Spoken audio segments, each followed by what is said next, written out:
Thank you.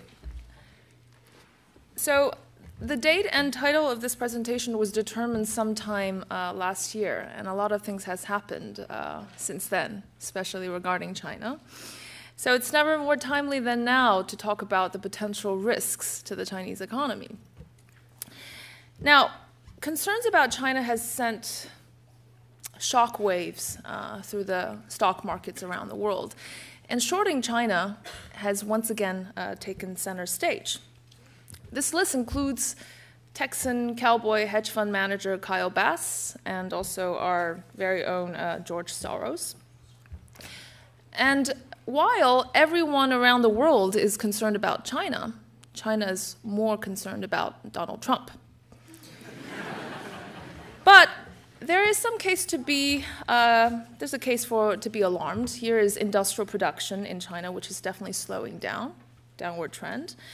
China's rising debt levels is often a central topic. There's some signs of also a banking fragility. And property markets are adjusting downwardly. And of course, not to ignore the massive capital outflows, potential loss of reserves, a major potential devaluation of the RMB, and very anemic growth. Now, no one trusts the numbers, right? Which is a pretty bad thing for the Chinese government, because anything the Chinese government does, for instance, if they do devalue an exchange rate, people will say, oh, actually, China's economy must be doing even worse than it actually is, because no one can trust the data. So there's a lot of fears about what's going on in China right now. Now, some people predict China's collapse for a living. So this is Gordon Chang in 2001, The Coming Collapse of China. By the way, this is not the first time. In the mid-1990s, there have been quite a few people calling for the imminent meltdown of China. So 2001, he comes up with this book called The Coming Collapse of China, in which he says, the end of the modern Chinese state is near. The People's Republic has 5 years, perhaps 10, before it falls, and this book tells why. The New York Times is pretty convinced, citing his reasons of industries being bankrupt, banking system sits on a mountain of unrecognized bad debts, its agriculture is primitive, pollution is out of control, and government interference and corruption are killing off a number of new business ventures. That's 2001. He doesn't stop. The Coming Collapse of China 2012 edition. He did admit, though, that his prediction was wrong, arguing that he was off only by 1 year. Instead of 2011, the mighty Communist Party of China will fall in 2012. Bet on it. This is probably what he was also looking at when calling for China's banking meltdown. China's NPLs, non-performing loans to GDP ratio, was very high in the 2000s. Indeed, this was definitely a concern for a large group of people calling for the meltdown of the Chinese system. What they didn't realize is that the government did a lot of things, including inject reserves into these companies, setting up 4 asset management companies to liquidate these assets. And of course, there was always the panacea to all economic malaise, which is good economic growth. Right? Today, should we worry about NPLs? Well, it doesn't seem that China is way off. I mean, more worrying is the US and Japan compared to Korea and India. China's NPL as a percent of GDP is still tolerable. So when Kyle Bass mentions that China is going to see the biggest adjustment of the world's greatest imbalance and triple crises, there's a little bit of room for improvement. So I don't want to focus on the cyclical issues that concern China today. You read about those in newspapers, you hear about them on TV. You know what's going on. A lot of people have a lot of opinions. They don't have a lot of data. They don't let data get in the way of their opinions. We're going to try to avoid that mistake. And what I really want to focus on is some of potentially the fundamental challenges to the Chinese economy. What we have seen so far may be mere symptoms of a more fundamental problem. So what are the fundamental and clear and present challenges that the economy is facing? But to put that in the right perspective, let me remind everyone that China's growth experience is slightly different from other developing countries. What I call reform-driven growth cycles. Now, if you look at the GDP per capita growth over the years 1978 until 2014, now 1978 is the mark of the first wave of reforms. When Deng Xiaoping started the wave of economic reforms, growth has not always been rosy. It's been up and down. There have been cycles. Okay, so the first wave of growth in the 1980s, many of them are agricultural reforms and also setting up special economic zones in the coastal areas, welcoming FDI, opening up to trade, embracing new economic structures of openness. Now, that kind of wore off after a period of time, and of course, it hit a really major low, almost 2% in 1989. Of course, that coincided with our political event, which is a Tiananmen Square event. But in the early 1990s, growth picked up again, and that was characterized by the mass privatization and the reduction of the state sector. Okay, so that led to pretty rapid growth, which again started to falling by the late 1990s, in which case, what did China do? It joined the WTO. So here's where they started accumulating current account surpluses, trade surpluses, and growth picked up again, and now it's slowing down. So there's some notion that China, the sources of growth for China is not really kind of conforming to the traditional growth experiences and often driven by reforms. So the question now that China faces is, what is the next wave of reforms? Are there going to be some critical reforms that can push back or at least maintain growth rates for a certain period of time after this? Now, one of the biggest misconceptions about China's growth experience is that it's all based on capital accumulation and investment. Investment was definitely very high.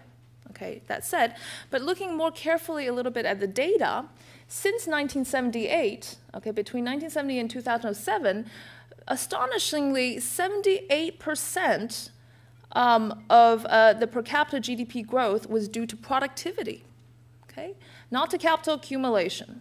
Now, if you decompose that a little bit and separate between the state and non-state sectors, that looks a little bit different. But here, if you carefully look at the data, a lot of the growth has been driven by productivity. Now, China-style productivity because of structural transformations, of moving state sector resources to private sector resources, was a major contribution to economic growth and productivity growth. Now, it is true that the state sector benefited a great deal in terms of capital and investment because they had cheap access to loans from state-owned banks. And it's very clear that productivity growth was much more rapid for private sectors, on average 4.56% compared to the state sector, which was only about 1.52%. Now, the rapid reduction of the state sector created, unleashed resources for the private sector, which helped create 420 million jobs and absorb all of these laborers out of agriculture. And absent private sector productivity growth, GDP per capita growth would have been almost 4 percentage points lower annually. So here is the evidence that private sector have been a driving force for the Chinese economy. And we're going to come back to this. Okay? So reforms stimulate economic growth in China, and economic growth has been driven a great deal by productivity growth. Now, the Chinese government has recently come out of this concept called the new normal of slower growth, new normal of consumption-based rather than export-based growth. I love how these terminologies are being thrown around these days so often, the new normal this, new normal that. I'm not sure this is the right way to characterize China's current economic situation and whether it really offers a kind of distraction or even potentially just a psychological appease for the general public in China. I think the present challenge is pretty clear. Okay, so for a long period of time, the reforms focused on reducing or removing real distortions in the economy, reallocating resources outside of agriculture, reallocating resources from state to private. But one of the major distortions that have been left barely untouched is the financial distortions. So the number one challenge is reforming the financial markets, and we'll see why that is so important. Okay, so in terms of the financial market, we're faced with one enduring puzzle, is that there's absolutely no relationship between stock market performance and economic growth in China. Now, the first, this figure shows you the extraordinary economic performance of China compared to other countries. So since the stock market was established in the early 1990s, the real growth rate of China, or the real GDP of China, has grown by a factor of 8. Since 2000, it's grown by a factor of about 3, a little bit more 3, and evidently much larger than India or Brazil or US or Japan, right? This is real GDP in large countries. However, despite this phenomenal growth, its stock market has been the worst performing stock market around the world. Okay, so here we see that combined, it's true that with economic growth, the Chinese stock market did grow. So combined, the Chinese stock market is now ranked number 2 in the world, okay, above Japan. The Shanghai Index was, Shanghai Stock Exchange was established in 1991, and indeed right now, as of now, it's even overtaken Japan to be the second largest. But in terms of the real value of the stock index, it's remained the same since 1990. Okay, has seen no growth. The turnover rates are very high for these stock exchanges, Shanghai, Hong Kong, Shenzhen, which kind of points to the fact that there's still a lot of speculative trading going on in these markets. Now, despite the phenomenal growth of China, if you look at the buy and hold returns of listed stocks among these large countries, you would see China being the worst performing stock market, including even worse than Japan. So if you started out with one portfolio weighted $1 starting from 2000, buying a portfolio of Chinese stocks, you would have been left with about 62 cents by the end of 2012, a loss of 38%. Even India and Brazil would have seen the stock prices increase to 2 by the end of that period. And so China has done extremely poorly, the worst among the crowd. There's some really strange thing going on, which is this disconnect between stock market performance and economic growth. That's one of the enduring puzzles. Now let's compare the returns of holding stocks to some alternative savings vehicles. Now, let's say that most of Chinese savings, and there's a lot of Chinese savings, still go into bank deposits. So the bar graph shows you the real returns for these different deposits, bank deposits. If in 2000 you roll over your bank deposits, by the end of 2013, you would have lost only 20% of that dollar. If you've held it in stocks, you would have lost 40%. Where is the economic growth reflected, in these financial products? So this is looking at the correlation between economic growth and stock returns, 5-year rolling windows until 2012. Now for more, you can't see this, but for more normal countries, the US sees a 50% correlation between growth and stock returns, Japan 65%, Germany 85%, Brazil 43%, Russia 75%, and China much lower and statistically insignificant, almost no correlation. We are in the great presence of India. That's comforting. Finally, a commonality between these two countries. No correlation, no statistically significant correlation between stock performance and economic growth. Now, that's got to be somewhat puzzling. Now, if households are either putting their savings into these bank deposits, which basically have earned 0 real returns over this period, or holding in stocks and losing a significant portion of it, one wonders where this wealth is apportioning in the household sector.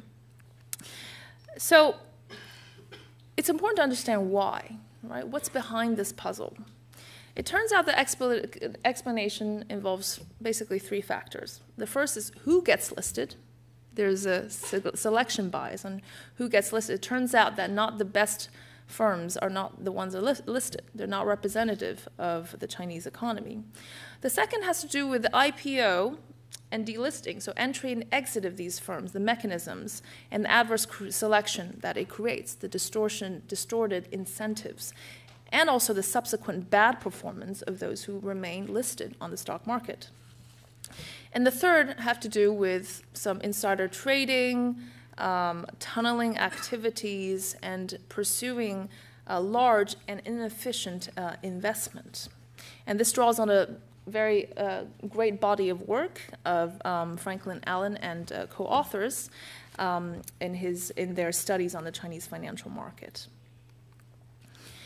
So there is a selection bias. There is a distinct difference between listed firm performance and unlisted firm performance.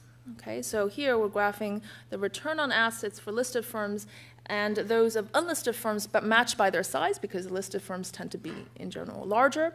And you can see that for most years, listed firms perform worse than size-matched non-listed firms. Okay? So who are the listed firms? First of all, the listed firms in 2014, all these years, contribute to less than 20% of total corporate income in China. Okay? Less than the listed firms contribute less than 20% of total income. And you can see that SOEs, state-owned enterprises, their share in total income has been declining over these years. Now, the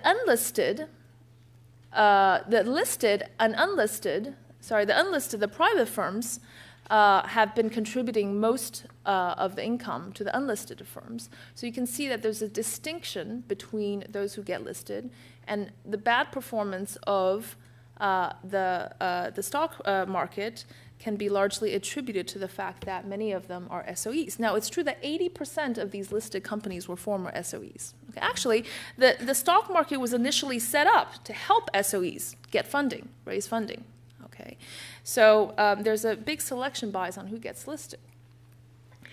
Also, another piece of evidence is looking at the correlation between growth and the type of firms. And you can see that, of course, the correlation between growth and all corporate sectors is positive, 0.6. Okay, so corporate firms are doing well. It's correlated with economic growth. But that is largely driven by, non-SOEs and also unlisted firms.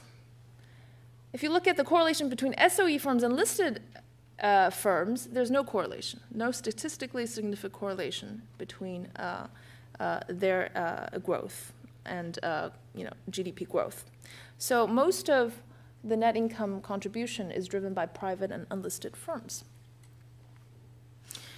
Now, the first problem is the listing process, right? So in China, we have something called a registration-based approval system by which each IPO must be approved by the CSRC.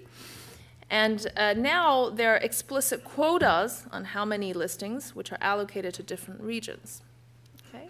Firms also must show profits in 3 consecutive years, so there's quite a bit of stringent standards for who gets to be listed, among other financial requirements. And as I mentioned, initial purpose of setting up the stock market was to help the privatization of the SOE. So there's quite a lengthy and stringent process for getting listed. Now, 3 of the most well-known Chinese companies in the world, BAT, the internet giants, Baidu, Alibaba, and Tencent, they're all listed, except they're all listed abroad. Right? So there's something about this listing process. So it is quite common that when firms get listed right after the IPO, which is date 0, that there will be a drop on the returns on assets. Now, this is true for other countries as well, okay? Except in China, it's particularly severe that the return on asset drops from around 12% to 6% right after listing on the IPO. Now, there's a couple reasons for that. Now, other countries experience that similarly because often these firms time their best performance year to get listed, to take public. So there's a bit of a drop in all other countries. But what's going on in China? What's going on in China is potentially a few things. One is which is earnings management. Now, these firms, in order to be listed, are ready to exhaust their resources years before in order to meet some of these stringent requirements for listing. Okay? Often,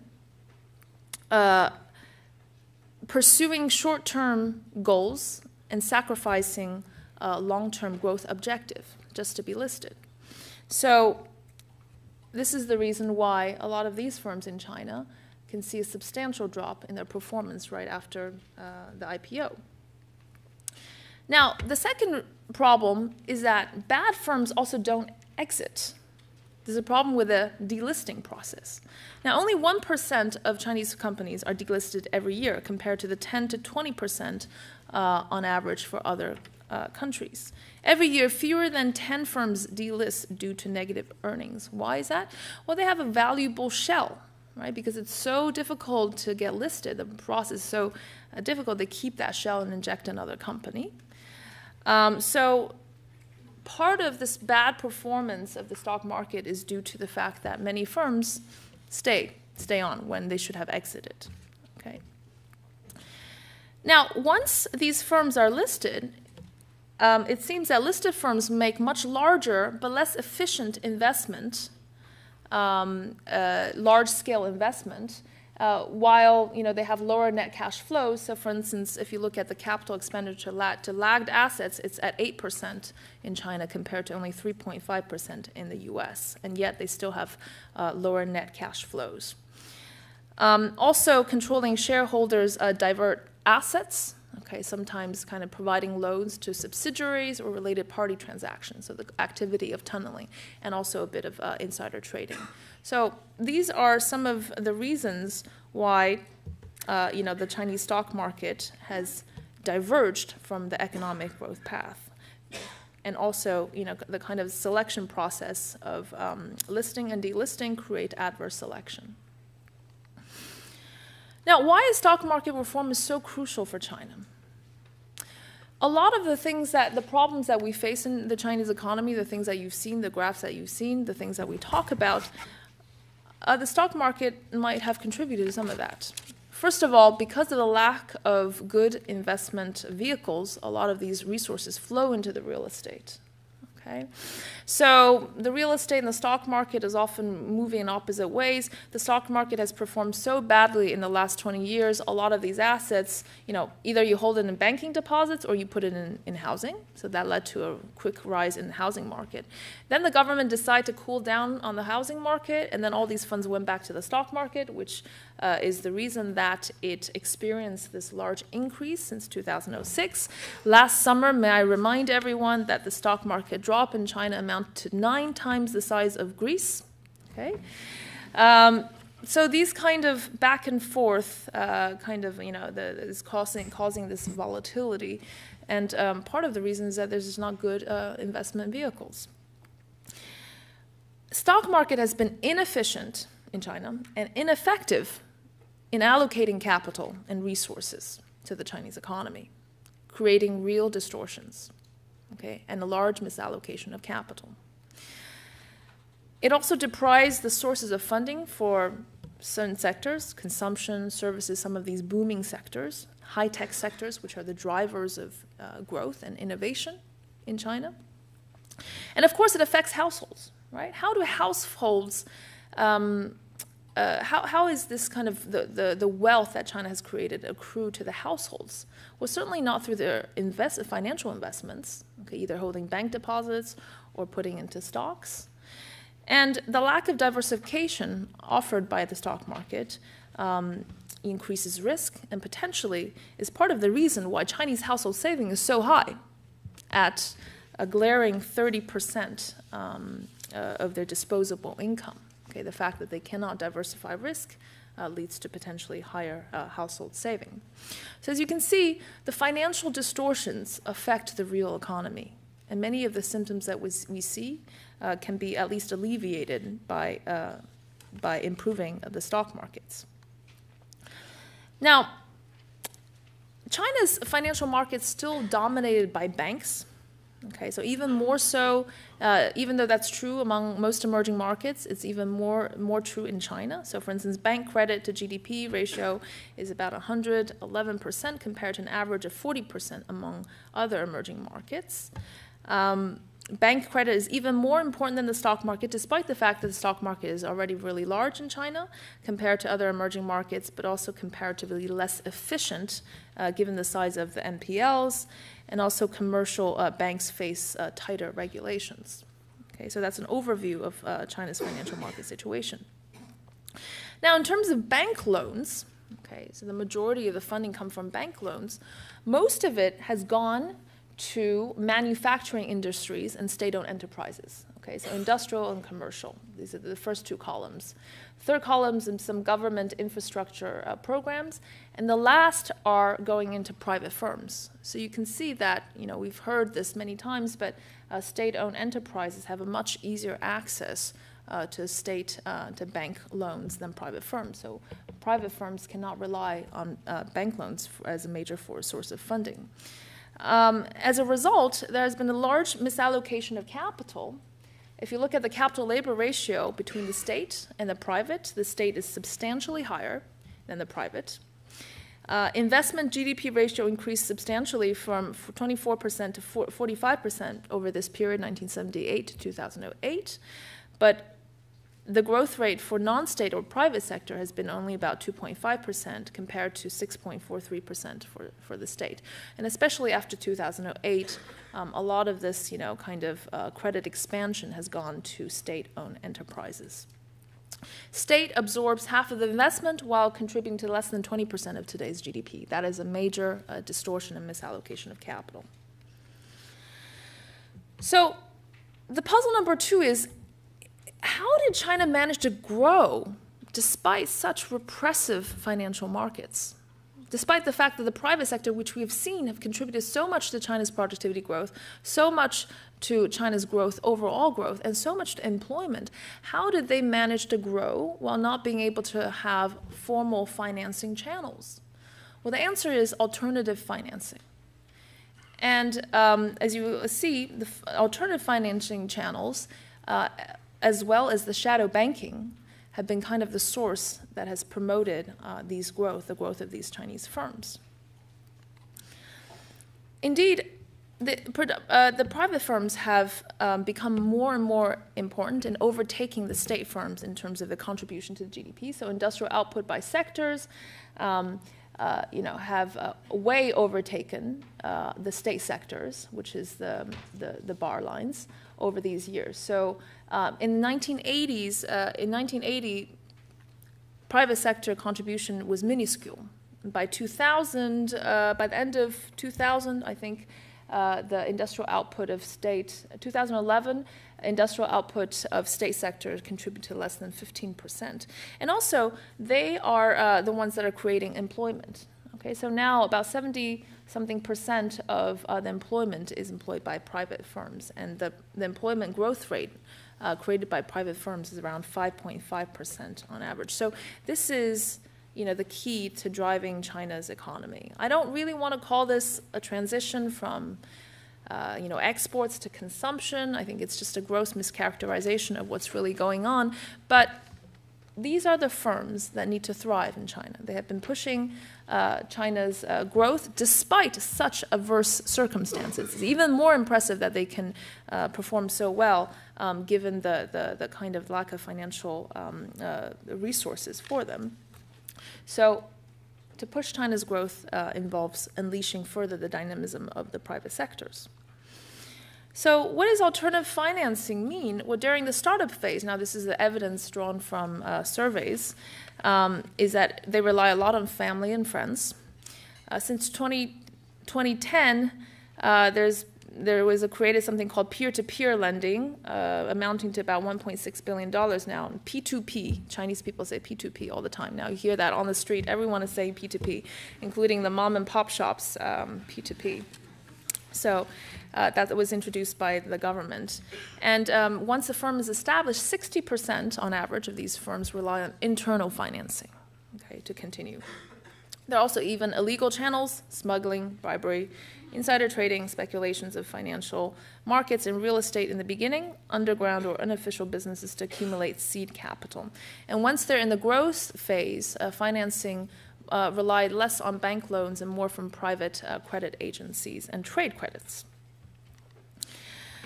The rise of shadow banking kind of reflects the real demand for capital, the real demand for funds that are not met by bank loans in China. So this is a graph of the trust company as a percent of GDP and the World Wealth Management Products, WMP, as a percent of GDP between 2006 and 2014. As you can see, since 2009, there has been a rapid growth to almost 25%. Okay, so what explains the rise of shadow banking? A lot of it is partly to kind of circumvent regulatory requirements. So in the Chinese economy, the funding demand is much higher than the supply of bank loans due to these regulatory restrictions. So this is a way to circumvent these regulatory requirements. Also, there have been restrictions on real estate loans, and those fall short of meeting the demand for the local government financing platforms and demand in general in the real estate. Okay, so these can only be financed through trust loans. Now, Chinese households are demanding a slightly higher rate of return than the real deposit interest rate that they've seen, almost zero return over this period. And banks have to meet their loan-to-demand requirements by raising funds through the WMPs, basically going from something like 2.5 trillion in 2005 to 9.5 trillion RMB by the end of 2014. So a massive increase in WMP. So shadow banking has partly supported the growth of these private firms, which could not so reliably rely on the formal financing sectors. Now, the question is, how can this mechanism, informal financing channels, really work in the absence of legal and contractual enforcements? Right? That's a question that is always coming back to the notion of institutions. We need good institutions to grow. Institutions is key. But somehow China has been able to work this out, at least for a certain period of time, without developing any kind of good institutions. Now, again, from a different collection of evidence, it seems that reputation, trust, and these kind of social values and social trust have been the dominating the reasons why this can be sustained. So, absent religion, the Confucian social values is seen to have the highest level of social trust among a group of 40 developing and developed countries. So evidence that reputation relationships make financing channels and governance mechanism actually work. And there's also competition in the market, so only the strongest firms survive. Now, a survey evidence asking CEOs and executives in the event that the firm fails, what are they most concerned about? 100% of them said reputational loss. Only 60% of them said economic losses. Okay, so let's see how long this kind of thing can last, the social trust and relationships. So in terms of going forward, what are some of the key financial reforms that China has to undertake in order to realize the next wave of growth? One is helping the households. You know, we're talking about a lot of the loans and these borrowing for firms, but household debt, by the way, household debt in China is one of the lowest in the world. Okay, because of the large credit constraint for the household. So one way is to increase consumer loans, which was only 1% of all loans in 1998 to 17% in 2013, still quite small. Privatizing banks, listing these banks, enhances efficiency. Now, 4 of the 10 largest banks today are Chinese in the world. Okay, they're listed, including ICBC. There could be more competition through the entry of private and foreign banks.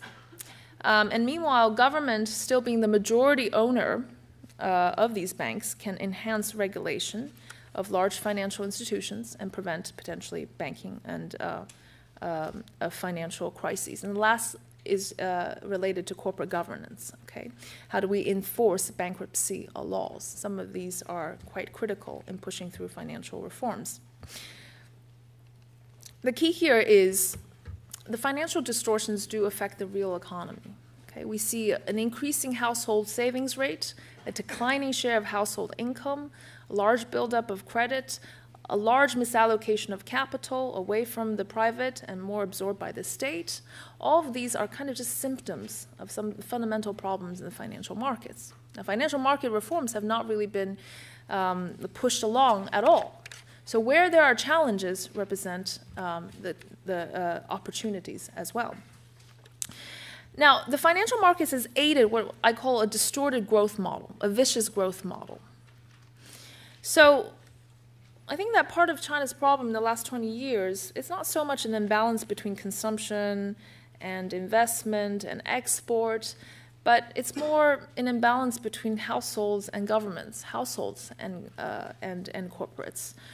Why? Because the Chinese government has been pushing this industrialization model, making China the factory of the world. Okay? And indeed it did. But there were substantial costs associated with that, and it's a systemic problem. Okay? You have to create this system of distorted economic models. So where does it start? It starts with financial repression, which we have seen. Large forced savings in Chinese banks, earning zero real return for Chinese households. Okay, that kept the cost of capital very low. There was also wage suppression, in which case the wage growth was substantially lower than the labor productivity growth in manufacturing industry, so wages were suppressed.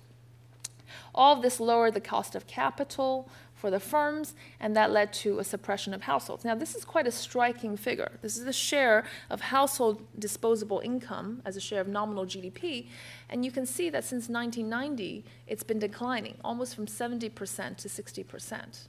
Now, putting things into perspective, in most other advanced economies, the household share is constant, and it's around 80%. So somehow Chinese households are losing out of this GDP race. Okay?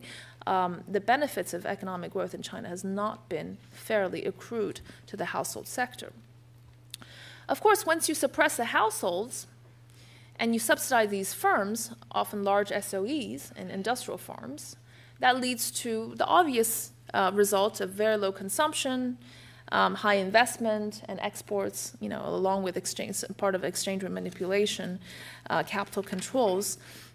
You can kind of subsidize these firms to export to the rest of the world in industrial goods. Now, once there's low consumption, of course, to reach the target of the GDP growth set by the government, central government, you have to do more and more of this, the financial repression. So the vicious loop continues. So I guess what I'm trying to say is that it's a system. It's a systemic whole. This distortion is a distortionary model. And each of these things, and each of what you have to complain about the Chinese economy, are only mere symptoms of a problematic whole, including environmental considerations, including the slow employment growth, because when you promote industrial and manufacturing firms, these are not the companies that create the most employment. It's more like firms like services, right? So everything someone has to complain about the China fit kind of in this distortionary whole. And this is the problem. The problem with this model is that to break the model, you got to break the systemic whole. Breaking small parts here and there, unfortunately, doesn't work in China. So, we're going to talk about reforms, but when there has been some announcement of some reforms here and there, they're often, loosening the screws here and then tightening the screws there. That's not going to be very effective.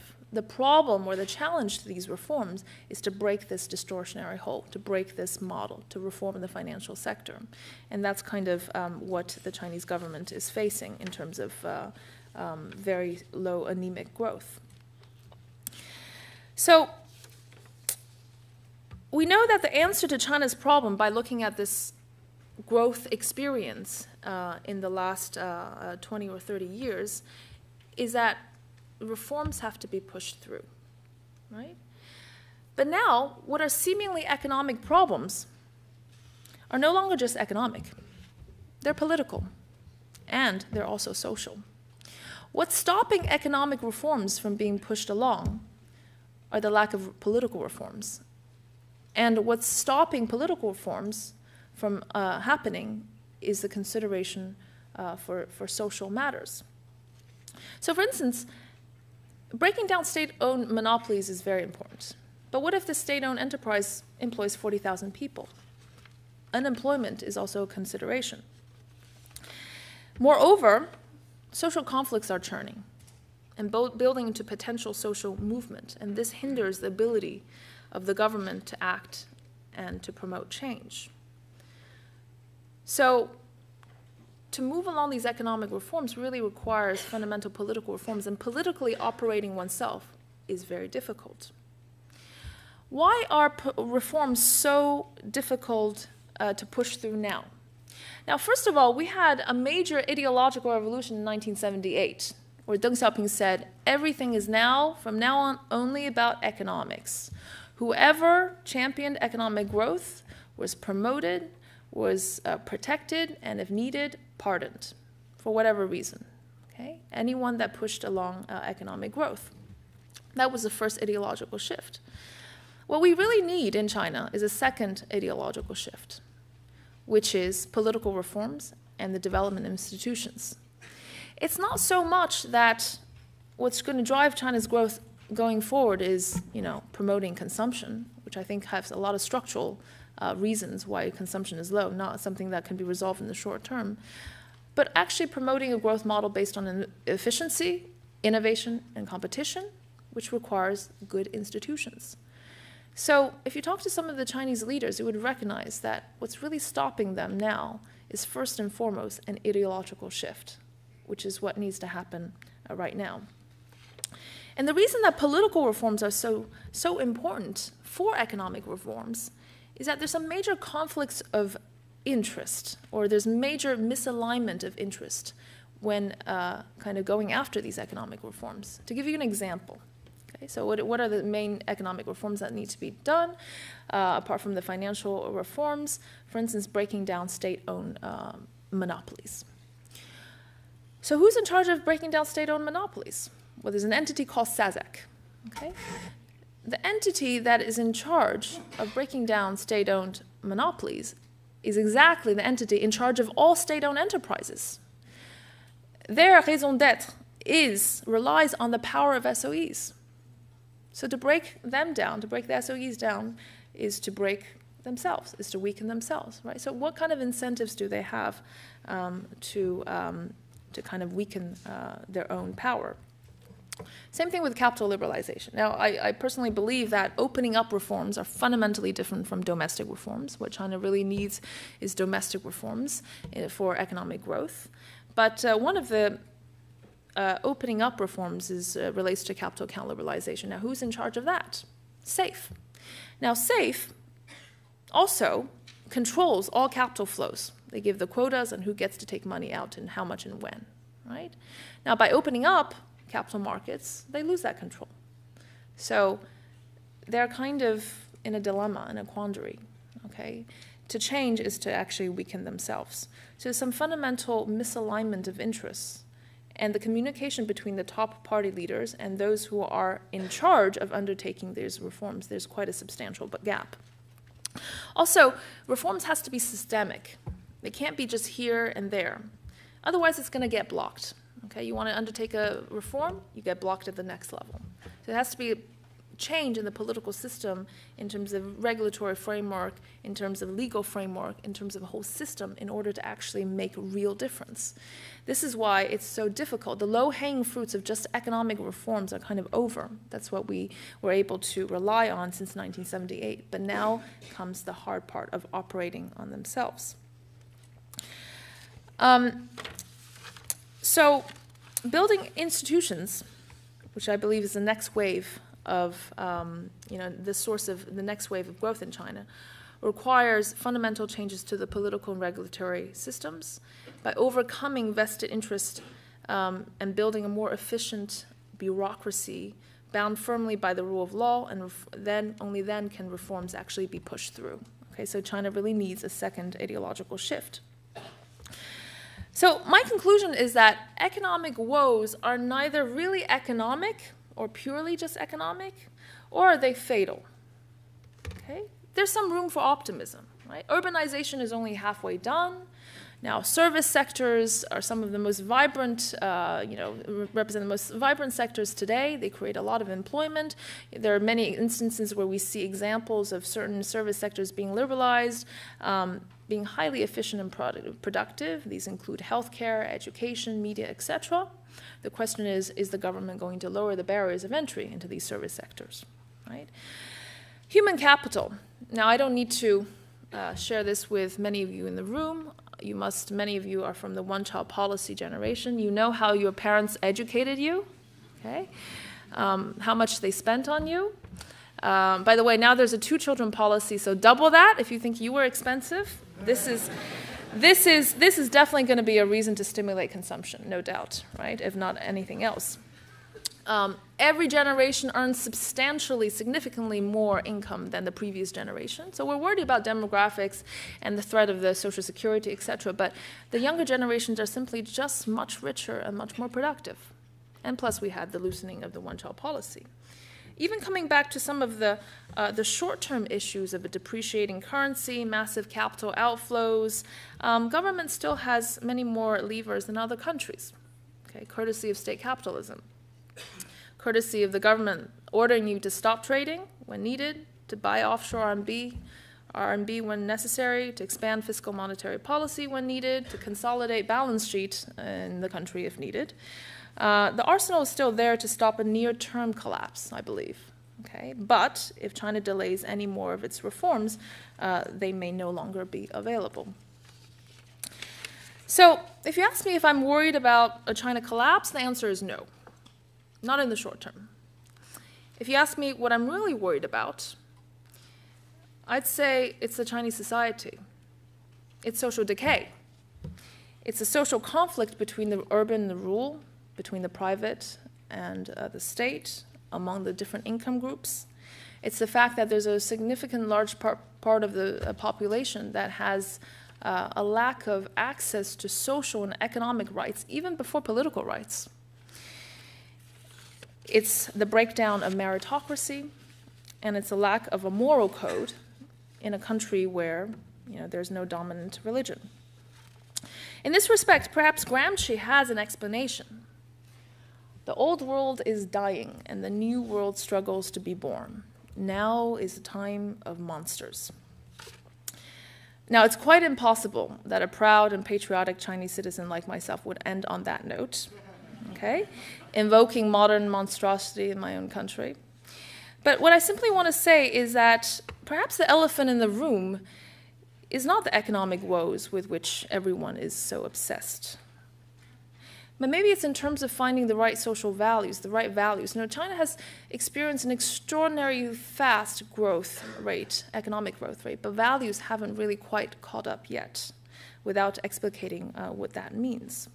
So this is where China might be really in a transition of catching up the values and regaining the Chinese ethos in a period of extraordinary growth. Now, on a more positive note, it's probably fair to say that in China, it's often crises that breed better times or bring about better times, unlike in the West, where good times often breed crises. The flip side of the story is invariably that if actually economic growth slows down even further, you can be sure that reforms will be pushed along. The government will have no choice, and they understand that the political legitimacy rests on the success of their reforms. Now, surely if all leaders were given a copy of the novel The Leopard, there will be world peace. There will be world peace. Paraphrasing Lampedusa in his novel is the great notion that we have to change in order to remain the same. Thank you very much.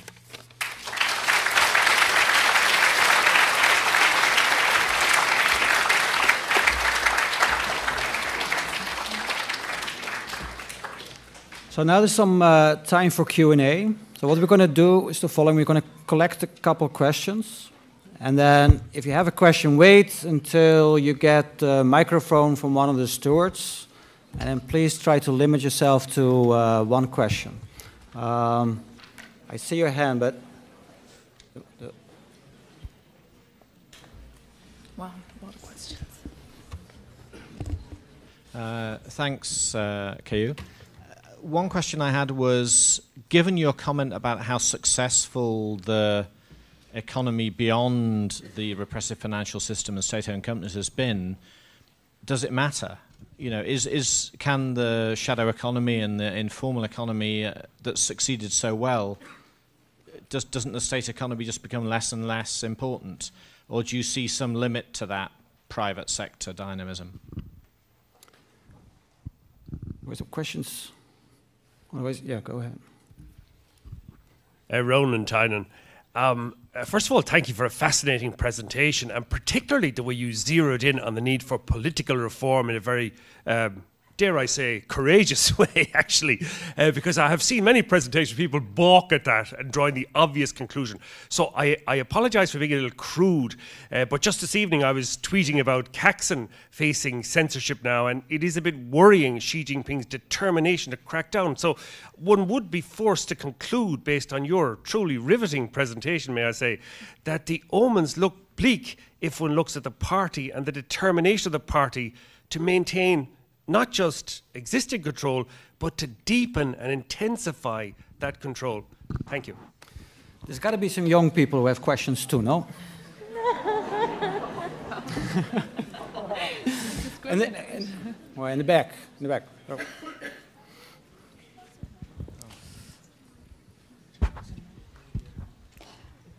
Hi, Dr. Keyu. My question is about China's central bank's monetary policy. So I'm wondering what's your comment on current China's central bank's monetary policy, because it seems that the central bank is tend to overshooting in loosening its monetary policy to boost the economy, especially to lift the stock market.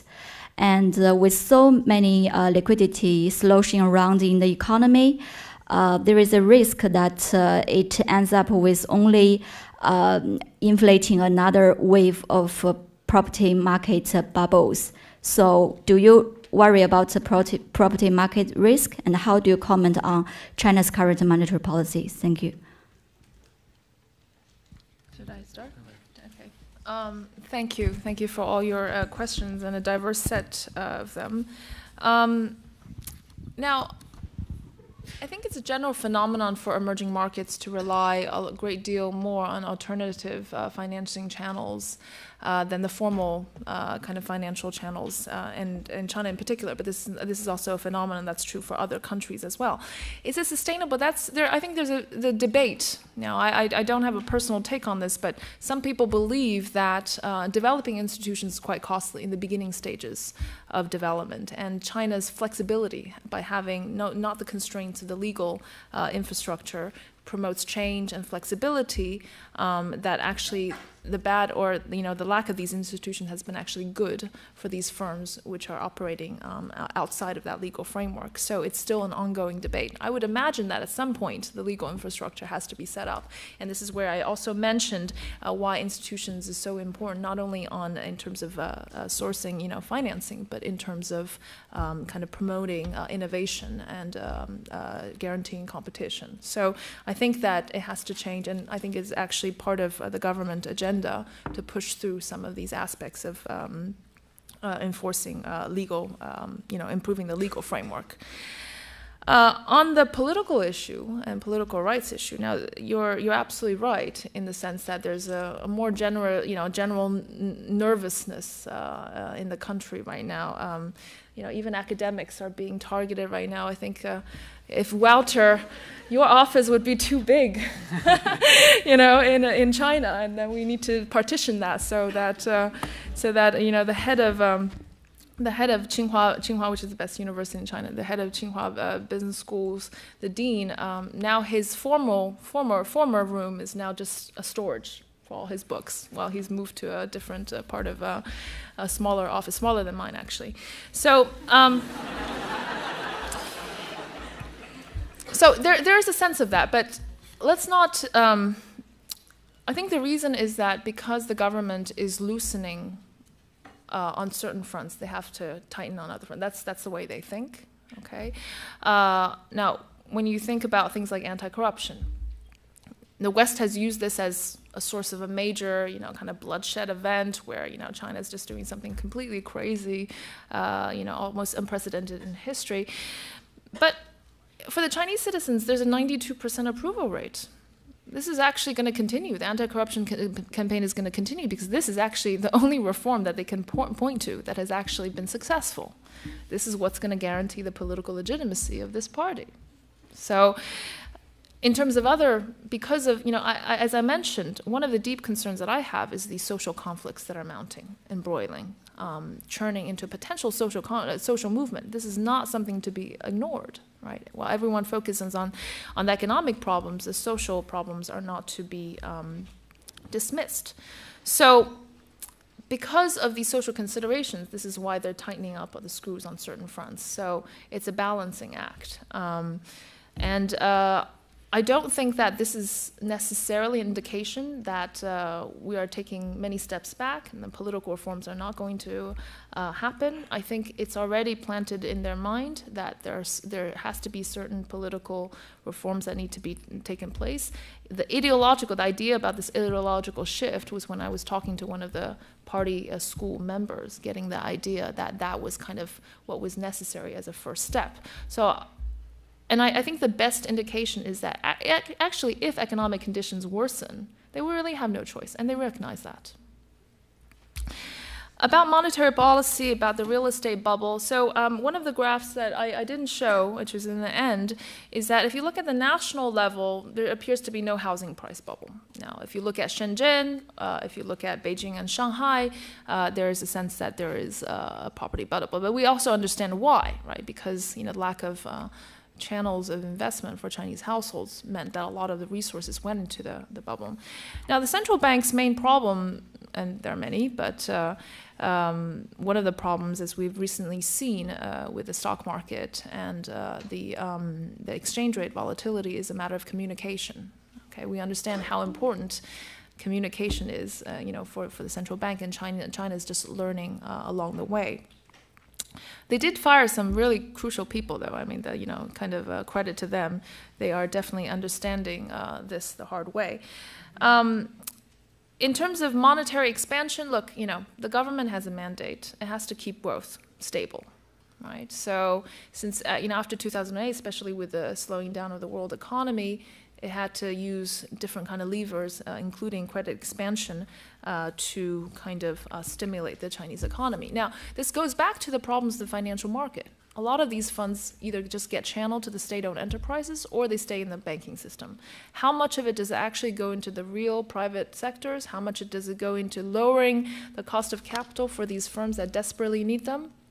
That's the problem. That's part of this financial distortions that I've been talking about. Very good. Let's see whether we get some questions from the ground floor. There was one there in the middle. Yeah,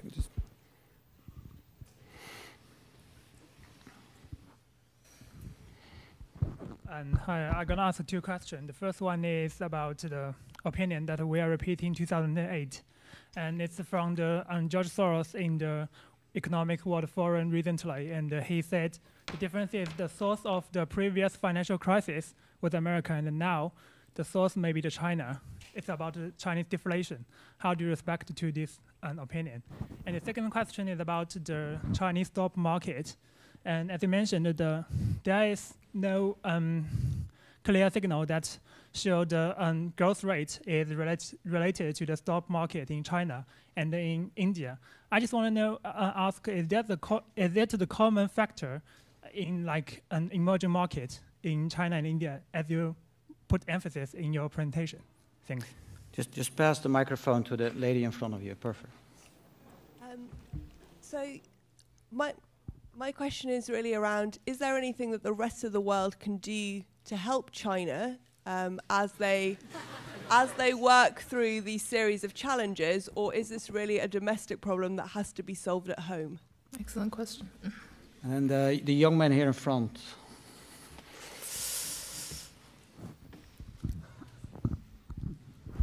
Thank you for sharing with us. My question is, will you briefly comment on the effect of a government with tighter control?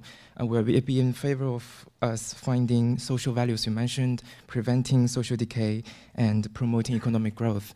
My second question is, will you discuss briefly how the new child policy in China will have an effect on economic growth? Thank you.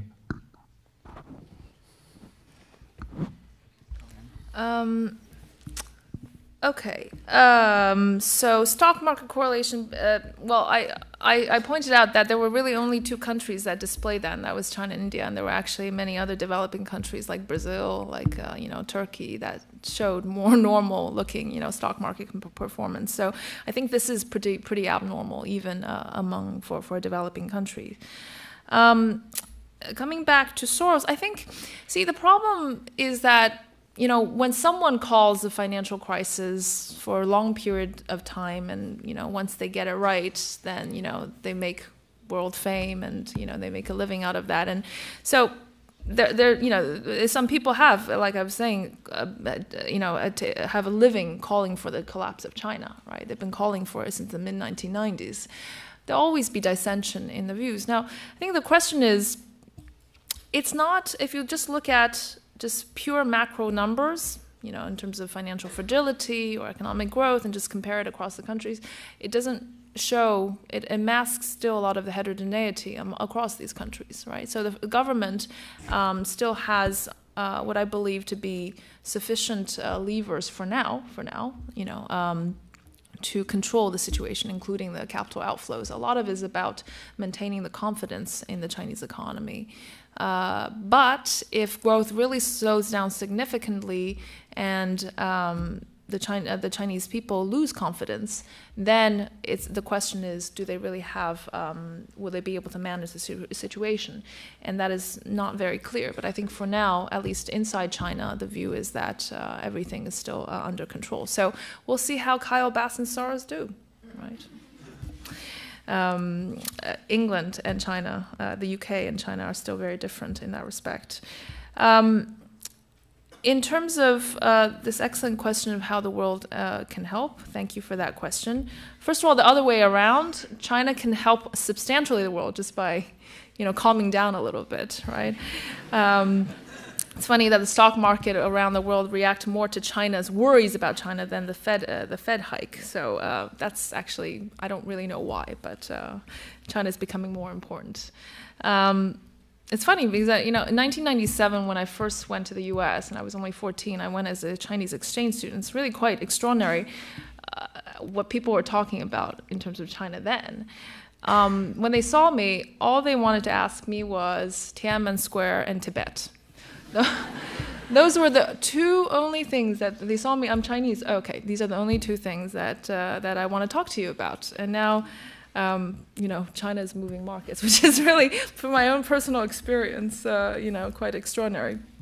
I think, really coming back more seriously, it's really about, I think, this kind of the social values and the moral compass, right? What is China's moral compass? I'm not sure there's really one right now. It used to be Confucian values, but over time that was eroded, the erosion of many kind of values because of a lack of religion, because the Cultural Revolution, all of these things. And I think this is not something that I'm kind of unwilling to talk about, because I think everyone in China who lives there understands that. Right? They understand on a micro level, but do they understand it on the aggregate level? Is there education resources devoted to kind of regaining this Chinese ethos, whatever it might be? It probably won't take the form of a religion, but what can it be, right? But this kind of awareness that social decay is a big problem, bringing that awareness is already something that the world can do for China. And this is why I put this speech in the very end, to make sure that that is at least on the top of the agenda. the two-children policy and economic growth, I think that there will be an impact. At least this is coming from my own research. We found that the one-child policy, because of less spending on children, because of the more need of the parents to save for themselves, have driven a lot of the Chinese savings. So with two children, I think that in the medium term there will be an increase in consumption. Because right now, if you look at the urban households, an average urban household spends about 25% of their total spending on educating one child. 25%, a quarter of your spending goes on to educating one child. Now, are you really going to double that when you have two children? Probably not. Your children, your parents are going to like you less once you have a sibling. I'm an only child, by the way. So, but that would substantially increase household expenditures at the very least, right? And parents probably feel a little bit safer. They feel it's less risky to have more children than to have one, and they probably need to save less. So I think there's some studies in economics that have shown that with baby booms, certain kind of stocks do really well, like toys and bicycles and books, So maybe it's time that we go and invest in these things in China. More? Right. Yeah. Next round. I only see men raising their hand. Oh, not quite. This lady over there. Let's start over there. The two at the back. So you started your speech with a joke about Donald Trump. So I'm just wondering. What you think of how the 2016 presidential election is going to affect the relations between the Chinese economy and the U.S., given how interdependent they are. Just pass the microphone to the girl behind you. Yes, go ahead. And then the one over there. Thanks for your presentation, Dr. Jin. I'm wondering, in terms of an innovation-based economy, we do need some, very good people with very good advanced education.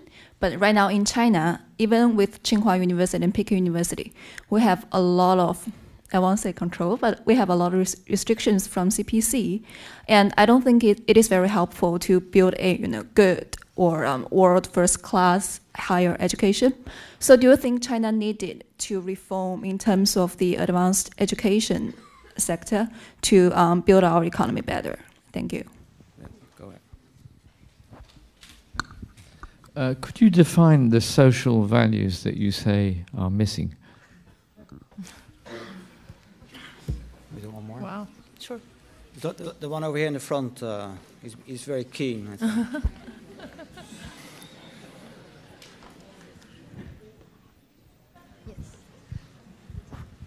Thank you for the speech. And my question is that you have mentioned the financial stock problem, but I think one thing is about the portfolio index you use. I think mainly you use the Shanghai Securities Index, right? If not wrong. But I think this is mainly the main part of this is about the is selected for this state-owned company, which means a lot of this could not actually reflect the whole financial, especially stock market, how this performance, because most of these good private-owned companies are not listed in this index. So if you look deep into this kind of private enterprise, actually they have performed quite well with this kind of economic boom in the past few decades. So this is the first question, and another question is about the recent problem about the free speech. Like we can see a lot of clampdown on this private individual freedom to speak, like the recent the clampdown of Ren Zhiqiang's Weibo. So yeah, I think basically this might be a kind of another, if you push a little bit, will this be another kind of Tiananmen Square event, something like that? Thank you. You guys are a tough audience, huh? I knew I would get in trouble by mentioning Donald Trump, but it's virtually impossible not to mention Donald Trump in every single gathering. So, what do I think about with relation? I mean, it's hard to say what I think that it's true that in every presidential election there's China bashing. There's nothing unusual about that, right? I would be worried if Trump is the type of winner, kind of A-type kind of person that thinks, you have to win over China to deal with China. That I would be worried, but at the same time, he's a businessman. So how this is going to really transpire once these people step on stage, it's really hard to predict. But there's significant discussion about the U.S. elections even in China. With promoting innovation through higher education, I agree that higher education is very important, but actually even more important is kind of the attitude towards education that I find most troubling among students and also among academics. The attitude right now is, to get a good job or to study abroad or whatever it is. And among academics, it's a lot about shortcuts, achieving. A lot of these university professors are sitting on major boards, and once the anti-corruption campaign kicked in and they, limited the board members, they quit academia and they went into the private sector. So it's not clear even before the institutional sense of the education system that the incentives and the right attitudes towards education is there to promote a more healthy environment. But I absolutely agree that it is clear. Education is part of the Confucian values, so at least China, we have a fundamental we have the fundamentals, but in terms of what you were mentioning, I think there's slightly now more of a control on what gets taught and the kind of the biases that are inherent, and that is worrying. I have to say that is definitely worrying. Although I have to say that, academic works that are objective, that are not explicitly saying let's overthrow the government, tends to be accepted. So I haven't personally felt, even though I work a lot in China, these kind of restrictions. What are the social values that are lacking in China? Well, I can tell you a million strange stories right now that's going on in China, and I think that many people would agree. Just reading the various very kind of strange things that are happening on the daily lives in China, I think it would be a mistake to think that corruption is just really about the central government or the government officials. No, corruption is everywhere. Corruption is in every stratum of society. From the schools, from the hospital to the hospitals, to any business enterprises. If you don't pay your teacher some good bribes, your kids get moved back a few rows, and then you understand why they're getting moved back, and then things get resolved. If you go to hospitals, you have your normal fees, but if you don't pay bribes, they might punish you. These kind of things happen all the time. Youth suicides are extremely high. People commit suicide at 13 if their mom has a second child. They commit suicide if they can't agree with their parents what major to take in universities. It's not normal. It's not normal, and this is actually very pervasive. With the stock market performance, actually, it's calculated as the whole stock market, including the Shenzhen Hong Kong index. So it's not just the Shanghai. They have collectively been the worst performing stock index. There's nothing. That's a pretty robust fact. Lastly, clamping down. Yes, I understand why people are concerned. But as I was saying, I think this government is trying to feel its way along. I mean, in China, it's pretty serious. Again, there's a lot of social conflicts that are kind of mounting the social discontent, dissension, within the party, outside of the party, and to push through these changes when there's such, economic challenges. A lot of things are happening at once. So the government's reaction is to tighten control. I don't see this as necessarily a permanent thing, but I see this as an adjustment period. Funnily enough, the 1990s were a period of extremely loose control, flourishing. This is where our rock star Cui Jian started to, sing in the Tiananmen Square, and people were writing all kinds of very liberal ideas. Flourished. That was in the 1990s, so it could potentially, hopefully, come back. I think we have time for another round, and it's definitely, oh my gosh, look. Well, not so much over here, but I think everybody on the balcony wants to ask a question. Just start over there, the two people. Hi, thank you for the presentation. I know there's one question, I actually have two questions. The first one is you mentioned that you believe, at least for now, the government has enough levers to contain the economy. And how long do you mean by now? Are we looking at 3 years, 5 years, or 10 years? And then the second question is, I would like to ask, what's your view on the government's willingness to lend huge amount of money or invest in their own terms in credit poor sovereigns like Argentina or South Africa, instead of investing in its own economy and helping its own private sector? Just pass the microphone to the man. Yeah, just go ahead. And try to limit to one question, given how many people still want to ask a question. I was wondering what you thought about the implications for the Hong Kong-Shanghai Stock Connect and whether or not that will have any effects going forward on financial market reforms. Just pass the microphone to the middle. I was very interested on your... No, go ahead. That's okay, it's good.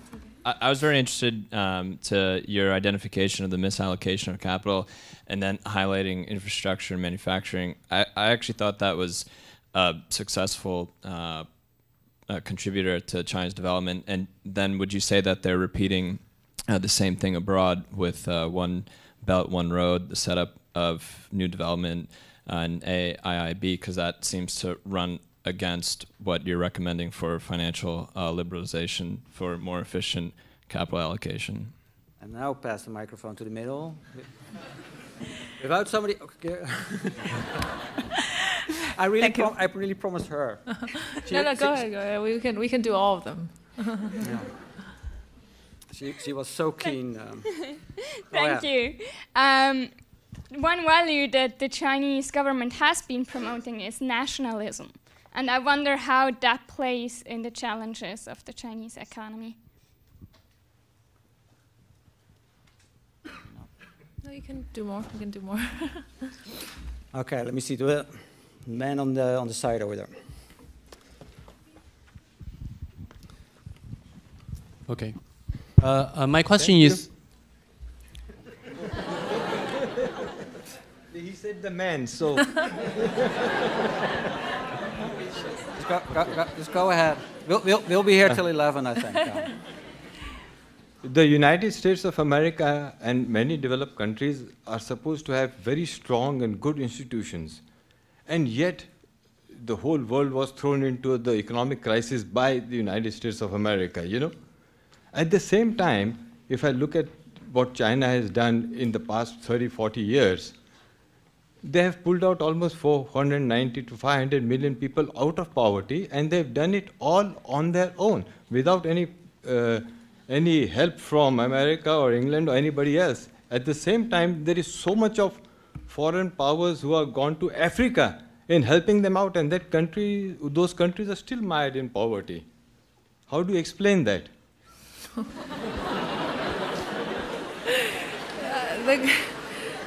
The great thing about many questions is now I get to pick and choose my favorite.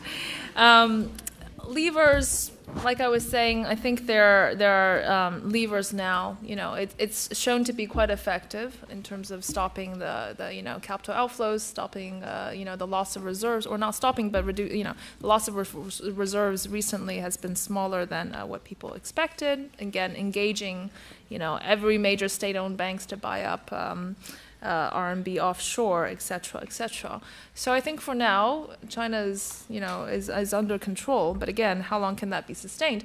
Now, that answer really depends, unfortunately, on this. Again, it's not cheating, but it depends on economic growth, right? We had major problems in the 1990s with massive NPLs, but a lot of that was just absorbed when there was positive and good growth. So.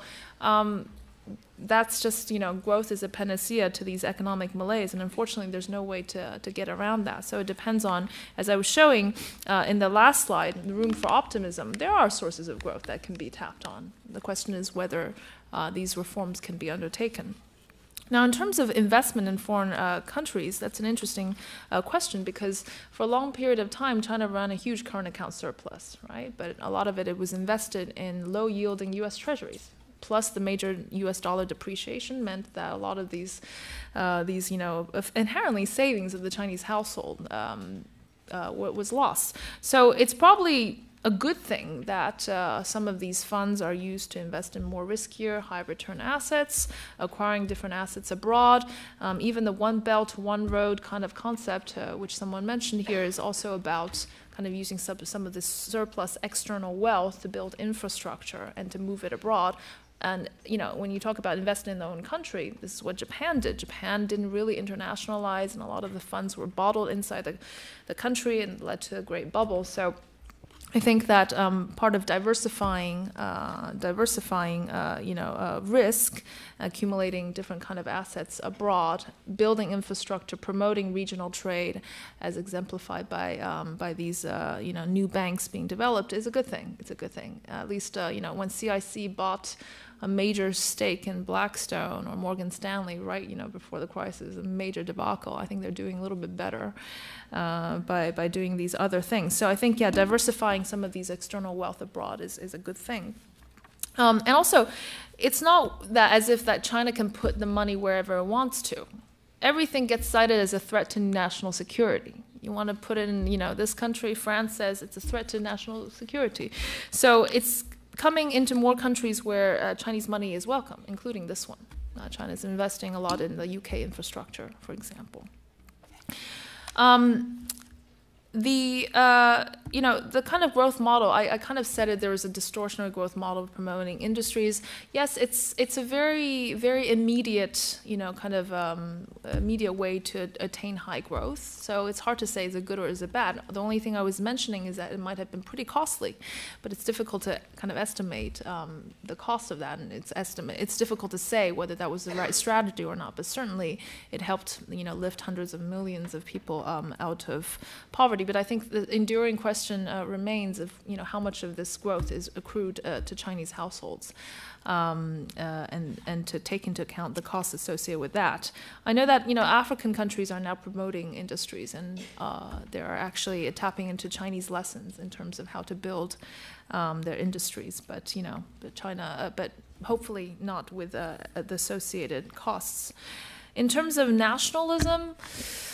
Ooh, that's a difficult question. I mean, that's just part of the culture, part of the education, part of the pride to be part of the community. It's not even just nationalism. It's also part of the Confucian values from way before, to be belonging to part of the community.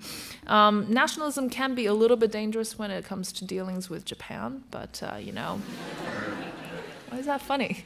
But 400,000 students are going abroad and being educated every year. I mean, it's really hard to think that Chinese people are going to not be more open-minded when all of you are here, everyone's on the internet, everyone imbibes information. The new generation, our generation, when we take power, that's going to be a major change. The last question is the hardest. How do we explain why countries are rich and why countries are poor? I don't know. Institutions, I was saying that in the beginning stages, building institutions take a really long time. There's also a lot of vested interest that could abuse institutions. What I was simply arguing is that for a period of time, China managed to grow, these firms managed to grow despite good institutions, but there has to be a different phase, and the second phase is when you actually need to rely on a lot of productivity growth and innovation and competition. This is where innovation becomes more important. So I'd rather see this as more of a phase, and different kind of phases to development than an absolute thing. Shall we do two more? Sure. I mean, we have to stop really at 8, but since you guys are so keen, let's go till the very last moment. The one in the back. Hello, my name is Steve. I would like to ask one question on the real estate bubbles that you talk about. Can you further emphasize on the development of the real estate bubble and why it hasn't bursted so far? Then was it the girl in the middle over here? That's okay too. Who has the best question? Yeah. Thank you. So I just want to ask about the QD2 that's announced in the last year that we know it's like 6 cities in China is going to, just open the limits about the personal transfer, which is like $50,000 US per person per year. But due to, I think in this year it's going to be not only from like say, the outbound investment from China has been quite, it's a fast speed going out abroad, and it will be like quite tight to transfer money for the personal, purpose outside China there. So what do you think about the trend, like in future for the personal like investment outside China? Thank you. Just pass the microphone to the, and then this is the last question over here at the front. The girl in the white coat.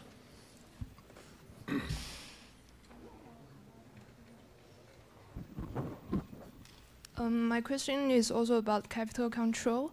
Do you think there is a sign of China is tightening the capital control? Do you think there is a dangerous that it will scare out the FDI in the future? So this might be a dilemma if China want to sustain the exchange rate or become more capital control, and maybe in the future there's no FDI will come to the country. Thank you.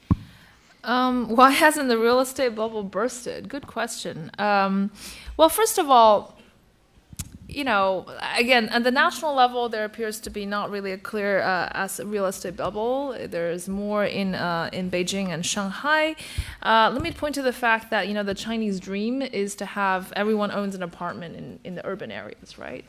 Every person living in the rural areas has to have an apartment in the cities for their kids, for the, access to healthcare, etc. So urbanization is only halfway done.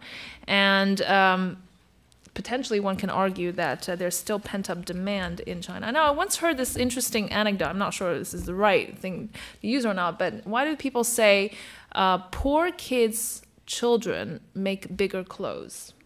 Something like the real estate market in China. So these city governments, once it's, before the city is developed, they just have really this massive land, and you just build a lot of, stuff, a lot of property, and it will eventually get filled up. Now, that might explain some part of China, but I think that the kind of anecdotes for these ghost cities is just purely anecdote, and they're not systematic evidence that a lot of these properties are just purely vacant. But, I think that the answer is that, there's still pent-up demand, and also that there's just limited investment vehicles, so they still put in some of the resources into the real estate. Now, personal investment of personal money outside of China. Now, it's true that if everyone, which has a quota of $50,000, can move it outside of China, then it's true that the reserves will be wiped out in a matter of no time. I think that this is where the Chinese government is, could also loosen some of the restrictions on capital inflows. You talk about FDI, loosening capital controls on the inflows, tightening a little bit on the outflows can temporarily maintain, the inflow balance. I think that in general, in the end, capital account is going to liberalize. If you want to put your money outside because your parents are educating you here, they need to transfer some of their wealth, diversify their wealth, fine. But there are also going to be a lot of money wanting to go into China too, that are being restricted. So on net, what's going to happen in the short term versus medium term, it's really hard to say. So I think that answers the third question as well. Very good. So to conclude, I would like to thank all of you for coming and for being so eager to ask questions, and of course to thank our speakers.